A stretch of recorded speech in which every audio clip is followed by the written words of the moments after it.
In this lesson, we're going to learn 3 ways to play the F major 7 chord. Here it goes. Hey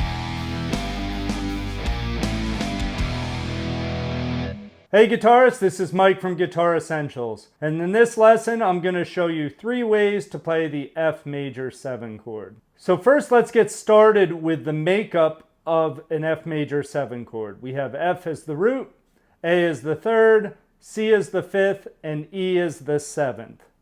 Now the first way we're going to learn it is in the open position, and it's also a substitute to learning your first F chord where you don't have to bar. So the way we're going to do this, we're going to start with our first finger on the 1st fret 2nd string, 2nd finger on the 2nd fret 3rd string, and 3rd finger on the 3rd fret 4th string. So it's kind of like a staircase, and we're going to strum strings 4 to 1.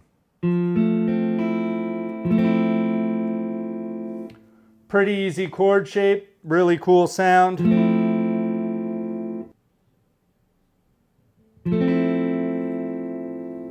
Now the second way we're going to learn it is in a closed position, meaning it's movable. If you know the root's on the 6th string, which it is, you can move it to any note on the 6th string, and then you're playing that major 7th chord. But we'll do it in the first position. We're going to put our first finger on the 1st fret of the 6th string, 2nd finger on the 1st fret of the 2nd string, and then our 3rd and 4th finger are going to go down on the 2nd fret on the 4th and 3rd string. And we're going to mute the 5th string naturally with the 1st finger, and we're going to strum from string 6 to 2.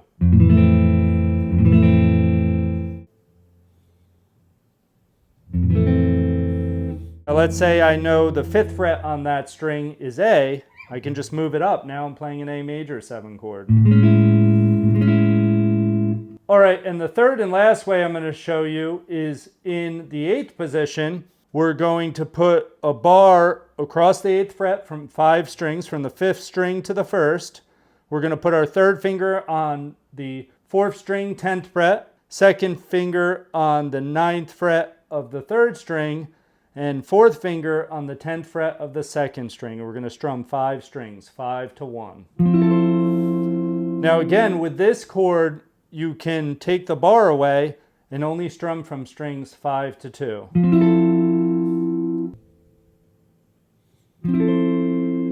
And this one's movable as well. So if I know this note is an F, and then this one's a D, for instance, on the 5th fret, and I play that same shape, now I'm doing a D major 7 chord.